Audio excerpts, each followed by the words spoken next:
যেতিয়ালৈকে চিত্তৰ পৰা নুগুছে তেতিয়ালৈকে আমি প্ৰকৃত সুখ নাপাওঁ, শান্তি নাপাওঁ। ভাগৱতৰ উদ্দেশ্য, গীতাৰ উদ্দেশ্য হ'ল কেনেকে মানুহে চিত্তৰ এই কামনা বাসনাবিলাক, ইন্দ্ৰিয়ৰ যিবিলাক বৃত্তি, এই বৃত্তিবিলাক গুচাই কেনেকে কৃষ্ণমুখী হ'ব পাৰে তাৰে চেষ্টা কৰা, সাধনা কৰা। কিন্তু সমস্যা হৈছে ক'ত, যে আমি মাতৃগৰ্ভত প্ৰতিজ্ঞাও কৰোঁ যে প্ৰভু এইবাৰ তোমাত পৰাৰ কাকো নভজো। কিন্তু মাতৃগৰ্ভৰ পৰা ওলাই অহাৰ লগে লগে আমি ভগৱানৰ যি এই মায়াময় সংসাৰ, ইয়াৰ দ্বাৰাই মোহিত হৈ আমাৰ আৰম্ভ হৈ গ'ল। যেনে সন্তান কেইটাক আমি জন্ম দিলোঁ,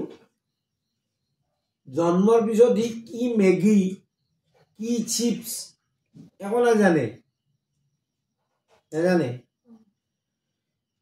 কিন্তু সি যেতিয়া খাব পৰা হ'ল আৰু মোৰ লগত বজাৰত লৈ গ'লো, সি সেইবিলাক যি ৰং চঙীয়া তাৰ দ্বাৰাই মোহিত হৈ মোক এইটো লাগে, কি কিন্তু নাজানে এইটো লাগে। সেইটো দিয়াৰ লগে লগে সন্তানৰ মৰমত সি খাই ভাল পাইছে, গতিকে তাৰ কি হ'ল, জিভাত যিটো ৰস পাইছে, জিভাৰ যিটো বৃত্তি, সেই বৃত্তিটো তাৰ গাঢ় হৈ গ'ল চিত্তত। এতিয়া তাৰ বাৰে বাৰে ভাৱ আহিব, চিপছ এটা পেকেট খাব পাৰিলে, চিপছ খাব পাৰিলে। আৰু যেতিয়া ২-৩বাৰ মান সেই কৰ্ম কৰে, এটা সময়ত হয়তো সি মাকৰ বা দেউতাকৰ পৰা পইচা খুজি নিও সেয়ে খাব, তাৰ এতিয়া স্বভাৱ হৈ গ'ল। আচলতে মায়া, অবিদ্যা, অজ্ঞানতা এইবিলাক হৈছে কি, যে আমি জীৱ হৈ ঈশ্বৰক ভজাৰ পৰিৱৰ্তে আমি মায়াময় জগতখনৰ ভক্তি কৰি আছো। এতিয়া প্ৰশ্ন হয়, মায়াময় জগতখন নালাগে নেকি? যদি যথাৰ্থতে ভক্তি কৰাৰ কাৰণে একোৰে প্ৰয়োজন নাই, এক কৃষ্ণত বাদে। কিন্তু যদি আমি কৃষ্ণত বিশ্বাসে জন্মা নাই, ভগৱানত বিশ্বাসে নাই, যদি বিশ্বাস নাই শ্ৰদ্ধা নহয়, শ্ৰদ্ধা যদি নোপোজে তেনেহ'লে আমাৰ শ্ৰৱণ কীৰ্তন পালেক নাপালেক নাই। এতিয়া শ্ৰৱণ কীৰ্তন কৰাৰ কাৰণেও প্ৰয়োজন এজন গুৰুৰ, এজন একান্ত ভকতৰ। একান্ত ভকতজনৰ দ্বাৰাই যদি শ্ৰৱণ কীৰ্তন কৰা নাযায়, তেনেহ'লে নিজে শ্ৰৱণ কীৰ্তন কৰিলেও নহয়। কাৰণ মোৰ দোষবিলাক নুগুচে, মোৰ ভিতৰত নাযায়, মই ধাৰণ নকৰোঁ। পৰিণামস্বৰূপে প্ৰয়োজন, ভাগৱতে কৈ আছে, কীৰ্তন ঘোষা চবে কৈ আছে, আনকি গীতাটো কৈছে এজন একান্ত ভকত, সন্তৰ সংগ বুলি যি কয় বা মহন্তৰ সংগ কয়, সেই মহন্তৰ সংগৰ প্ৰয়োজন। সেই মহন্তৰ সংগ অবিহনে ভক্তি সম্ভৱ নহয়।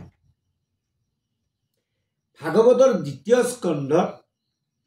ব্ৰহ্মা আৰু নাৰদৰ সংবাদ আছে। ইতিমধ্যে আমি জানো নাৰদ কোন আছিল। নাৰদ আছিল উপবৰীহন নামৰ গন্ধৰ্ব, যাক ব্ৰহ্মলোকত কৃষ্ণৰ কীৰ্তন কৰাৰ কাৰণে নিমন্ত্ৰণ দিছিল। কোনে? ব্ৰহ্মা আদি দেৱতাবিলাকে। আৰু উপবৰীহন গন্ধৰ্বই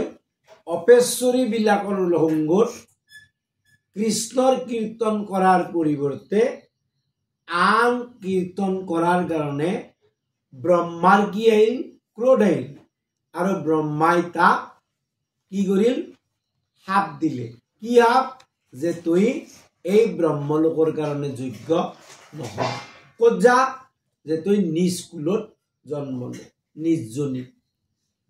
তো উপবৰীয় নম্বৰ গন্ধৰ্বটো স্বৰ্গৰ পৰা পতিত হৈ ব্ৰাহ্মণৰ গৃহত কি হল জন্ম ললে ক'ত দাসীৰ গৰ্ভত এতিয়া তাৰ যেহেতু পূৰ্বজন্মৰ পুণ্য আছিল পুণ্যৰ কাৰণে তাৰ কি হল যে 5 বছৰ বয়সতে ব্ৰাহ্মণৰ গৃহত আহা 4জন যি সিদ্ধ পুৰুষ তেওঁলোকৰ সংগ পাইছে তেওঁলোকৰ সংগত এই 4 মাহ কাল বাৰিষা কৃষ্ণ কথা শুনিছে আৰু তেওঁলোকৰ আলপৈচান ধৰিল আৰু উচ্ছিষ্ট ভোজন কৰিল গতিকে লৰাটোৰ অন্য কাম নাই যদ্যপি মাকে দাসী ব্ৰাহ্মণৰ ঘৰত 5 বছৰীয়া শিশুটোক দাসত্ব কৰাব নোৱাৰে গতিকে তাৰ চান্স আহি গেল ই এই সিদ্ধ 4জনৰ লগত এই 4 মাহ সময় চাতুৰ্মাস্যৰ সময়খিনি কৰিলে কি কেৱল কৃষ্ণ কথা শুনিল তেওঁলোকৰ সেৱা কৰিল সেৱা কি যে আলপৈচান ধৰিল উচ্ছিষ্ট ভোজন কৰিল ফলস্বৰূপে কি হল শেষ মুহূৰ্তত এই 4জন সিদ্ধই তেওঁক নাম দান কৰিল কি সংসাৰৰ পৰা মুক্তি প্ৰাপ্তিৰ নাম দান কৰিল এতিয়া যেতিয়া সিদ্ধৰ পৰা নাম পালে সেই নামটো ক্ৰিয়াশীল হ'বই গতিকে এইবাৰ দ্বিজদেশী পুত্ৰই যেই ধ্যানগ্ৰস্ত হৈ সিদ্ধই দিয়া নাম স্মৰণ কৰা আৰম্ভ কৰিল চিত্ত নিকা হল পৰিশুদ্ধ হল হোৱাৰ লগে লগে ভগৱান আহি হৃদয়ত দেখা দিলে দৰ্শন দিলে ভগৱানটো আৰু বেলেগৰ পৰা নাহে ভগৱান ক'ত আছে আমাৰ হৃদয়তে আছে অন্তৰ্যামী ৰূপে আছে ভগৱানে দেখা দিলে আৰু দি ক'লে যে তোমাৰ চিত্তত তিল মানো মল থকা পৰ্যন্ত তুমি আৰু মোক এই জন্মত নাপাও কেতিয়া পাবা আহা জন্মত কি পাবা মই যেনে এই মোৰ পাৰিষদী তুমি পাবা ঠিক এনেতে প্ৰলয় হলতো কি হল দ্বিজদেশী পুত্ৰই ব্ৰহ্মাৰ প্ৰৱেশ কৰিল যেতিয়া প্ৰৱেশ কৰিল কৰাৰ লগে লগে কি হল বোলে এইবাৰ পুনৰ যেতিয়া সৃষ্টি হল ব্ৰহ্মাৰ মানস পুত্ৰ ৰূপে জন্মিল জন্মাত নাৰদ হল এতিয়া নাৰদ হলিও সন্তৰ সংগটো লাগিব সন্তৰ সংগ অবিহনে নহয় এইবাৰ নাৰদে ভাবে যে মইতো পিতাকে ঈশ্বৰ বুলি ভাবো কিন্তু পিতাই কাৰোবাৰ আৰাধনা কৰে কাৰ আৰাধনা কৰে ব্ৰহ্মাদেৱক সুধিল আৰু ব্ৰহ্মাদেৱে ভগৱান কৃষ্ণ তেওঁৰ যি ওপৰত যাৰ আৰাধনা কৰে সমস্ত দেৱৰো দেৱ ঈশ্বৰৰো ঈশ্বৰ কৃষ্ণ সেই কৃষ্ণৰ যি মহিমা সেই মহিমা সম্বন্ধে কলে কওঁতে নাৰদে দেখিল সাংঘাতিক ঘটনা যদি ভগৱানৰ লীলা তুমিয়ে নাজানা অন্ত নাপোৱা তেনেহলে এই অজ্ঞ মানুহবিলাকে কেনেকে অন্ত পাব কৃষ্ণ কথা শুনি আনন্দিত মুনি কিঞ্চিত সংকিত মনে যদি গোবিন্দৰ লীলা চৰিত্ৰৰ অন্ত নাপায় একোজনে কৃষ্ণৰ মহিমা শুনি কৃষ্ণ কথা শুনি নাৰদ অত্যন্ত আনন্দিত হৈছে ব্ৰহ্মাদেৱৰ পৰা শুনি কিন্তু মনৰ এটা শংকা আহিছে সংশয় কি যে যদি ভগৱানৰ লীলা চৰিত্ৰৰ অন্ত কোনেও নাপায় তেবে অজ্ঞজনে তৰিবে কেমনে সংহাৰ দুখনি কাৰ হৰি হৰি বিধি নবৈলে কহিদি পাতকি ৰহিও বাৰ ব্ৰহ্মা আদি মহেশ্বৰ আদি মহা মহা বৈষ্ণৱ হবে যদি ভগৱান কৃষ্ণৰ লীলাৰ অন্ত নাপায় তেনেহ'লে অজ্ঞ লোকবিলাকৰ কি গতি হ'ব এই অজ্ঞ লোকবিলাকে এই সংসাৰৰ যি জন্ম মৃত্যুৰ পাক চক্ৰ ইয়াৰ পৰা কেনেকৈ পৰিত্ৰাণ পাব সংসাৰত যে জন্মি মৰি তিনি প্ৰকাৰ তাপত সদায় যে তাপিত হৈ আছে কেনেকৈ তাৰ পৰা পৰিত্ৰাণ পাব সংসাৰ নিকাৰৰ পৰা এৰা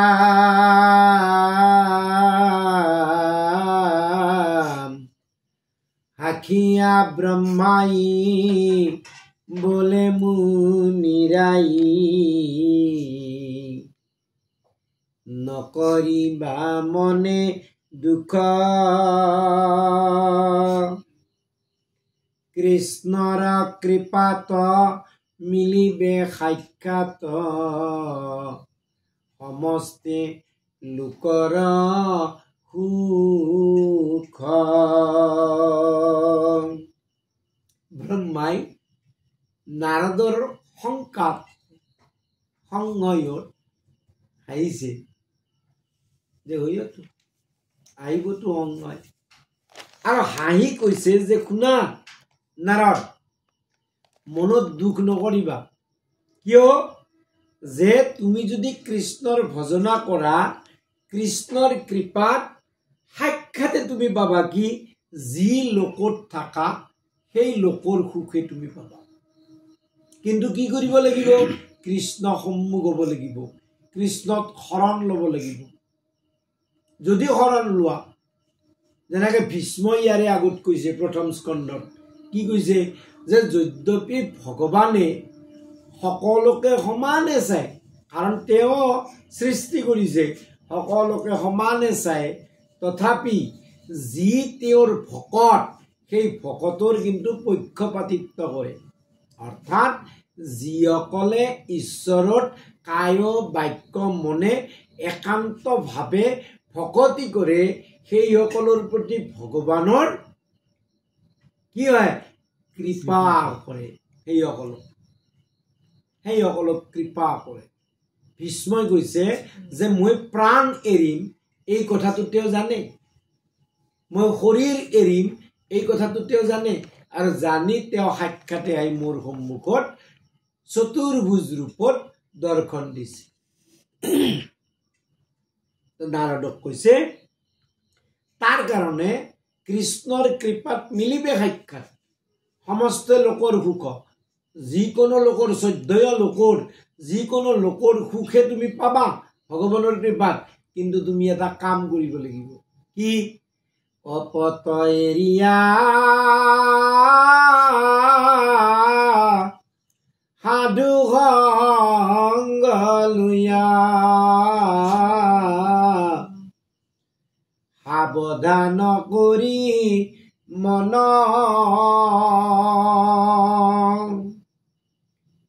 অন্য দেৱচাৰী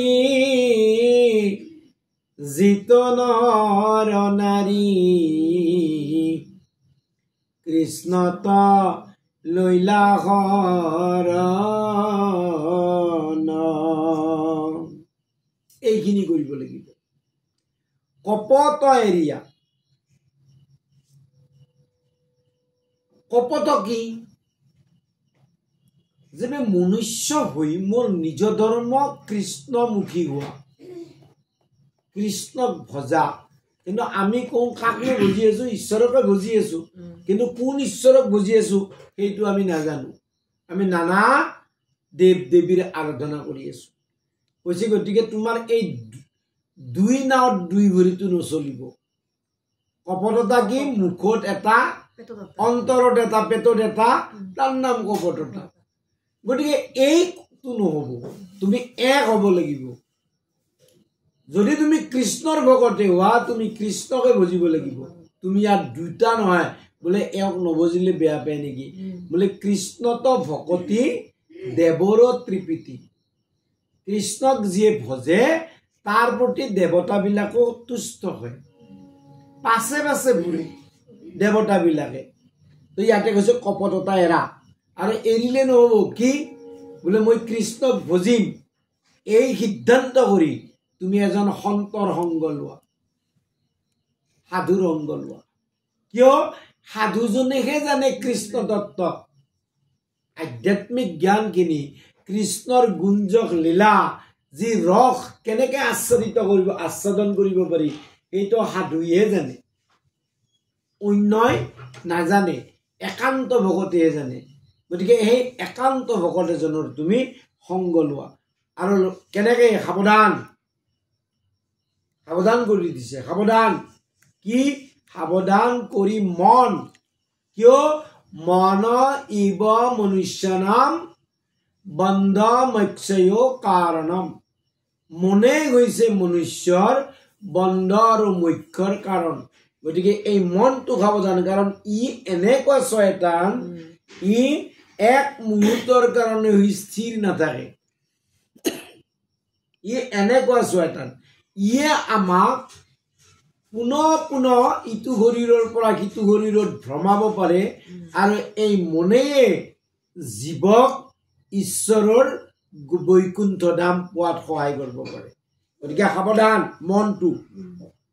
মনক তুমি লৰিব নিদিবা নিদি কি কৰা অন্য দেৱচাৰী আন যি দেৱ দেৱীবিলাকক ভজি আছা এইটো এৰা কিয় অন্য সমস্ত যিবিলাক দেৱতা সেই দেৱতাবিলাকৰো দেৱ হৈছে কৃষ্ণ গতিকে কৃষ্ণক যদি তুমি ভজা সমস্ত দেৱতাই তুষ্ট হয় তাত অসন্তুষ্টিৰ প্ৰশ্ন নাই কৃষ্ণত কি কৰিব দিছে লৱে শৰণ ল'ব লাগিব শৰণ মানে সমৰ্পণ আমি আশ্ৰয় ল'ব লাগিব কৃষ্ণত দেবেতা সম্বাত মিলয় সাক্ষাৎ কৃষ্ণৰ কৃপায় পাৰ মায়া দূৰ হয় মিলে মহোদয় সুখতে তৰে সংহাৰ তেতিয়া সেইসকল লোক যিয়ে এনেকে কৃষ্ণত শৰণাপন্ন হয় সেইসকলৰ সকলে কি পায় কৃষ্ণৰ কৃপা প্ৰাপ্তি কৰে কৃপা ধন্য হয় আৰু যেতিয়া ধন্য হয় কৃপা ভগৱানে কৃপা কৰে আই হৃদয়ত প্ৰকাশিত হয় তেতিয়া কি হয় বোলে মায়া নামৰ বস্তুটো যিটো